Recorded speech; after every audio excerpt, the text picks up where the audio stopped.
What's up, guys? Today, I'm going to talk about something a little more practical. I know I usually kind of go off on philosophical notes, talk about kind of abstract ideas and perspectives, which is very beneficial. But today, I want to talk about something that can be applied directly, and that is eliminating the variables in life that would potentially cause you to not be making the progress that you should be making in the gym. So, something that I've done, I've been training for quite a few years now, and so I've had time to really hone in on the things that work for me, the things that make me feel good, and the things that take away from my training and cause me not to make progress when I'm training. So a lot of these things are very obvious. Nutrition is a big one. Your sleep, another big one. And obviously, are you actually training, and are you training hard? And on top of that, do you have a good program? Are you following a good program that is accommodating your needs and is structured so that you can reach your goals?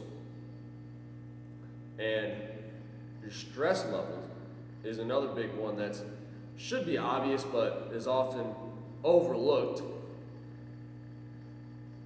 And so with those multiple variables, people that are training, obviously, you train, you go to the gym, and then you got to make sure you're eating right, and then you got to make sure you get to the bed on time.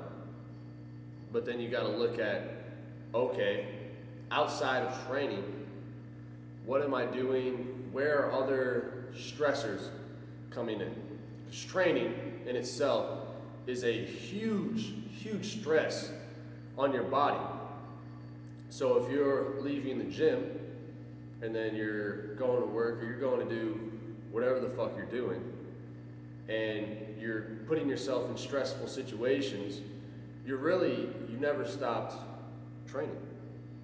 Because that stress is not leaving you. When you're done with the gym, that's why I talk about you need to have that switch. You need to be able to turn it off and to eliminate any other kinds of stressors. Because all that's doing is adding to your workload and adding that stress to your body, in which your body has to recover from. The less stress you can have outside of training, the easier it's going to be for your body to handle that stress and to recover so that you can continue making progress in the gym. So with me personally, as I said, I've gotten to the point where I've kind of honed in on all the different variables. And so what this allows me to do is, if I'm not making the progress I should be making in the gym, or if I'm having a lot of shitty days in a row and I know that something is off, I can look at each particular variable and see where the problem is at. So for me, these past few weeks, this is only my second block back into training, my second 4-week cycle back into training from my surgery. So I'm still kind of getting my body back in shape and getting accustomed to training full-time again. But one of the things I've noticed, I'm in the 4th week of my second training block, and this whole week has just been absolute garbage for me. And I've been able to look back and see, okay, well, I'm still getting all my sleep. So that part, I can check that part off. There's no really stress outside of training going on in my life. Obviously, I'm trying to run a business. I'm in the process of leaving my job. But those things, really, it's how you react to the situations that cause the stress, not necessarily the situations themselves. So I've learned over time, and that's where like meditation and things like that really help out with your training, because it allows you to handle circumstances in the most resourceful way. So when I see myself in a situation where it may be stressful, I know how to react to the situation so that I don't let it cause the stress. I can still handle my business and deal with the situation as it needs to be dealt with, but I don't get too emotionally involved with it.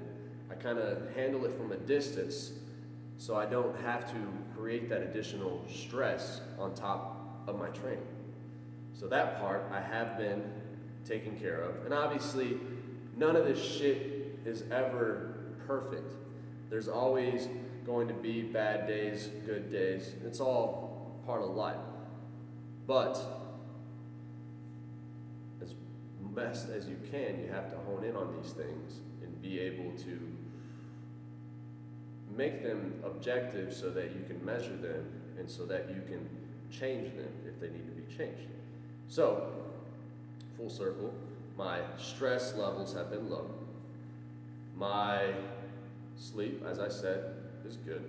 My training, I mean, I'm always training hard, so that's never really been a problem to me.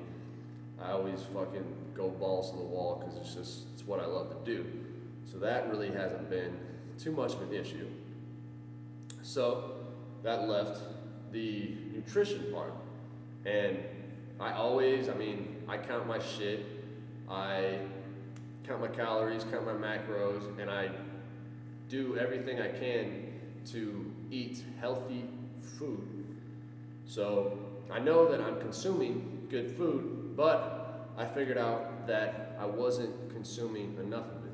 I was at 4,500 calories. That worked well for a few weeks, but as my metabolism started to speed up and as the training started picking up, my body needed more.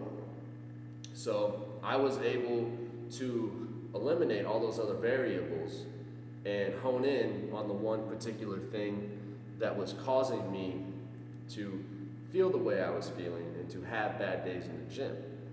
So I upped my calories to 5,000. Still the same macros, because that's kind of what works for me. Up my calories, and I feel fucking great. I feel better. So it's that easy. It's not simple. What is simple? Excuse me. It's simple. The ideas are simple, but actually putting them into action is never easy. So hone in on those variables. Eliminate all the variables, because if you're not sleeping right, if you got a shit ton of stress in your life, not eating right, then you don't know what's causing what, and you're kind of fucked trying to figure out why you're not making the progress you're making. Get your shit right, eliminate the variables, so you know what to fix and what's causing you not to feel the best and perform the best. That's it.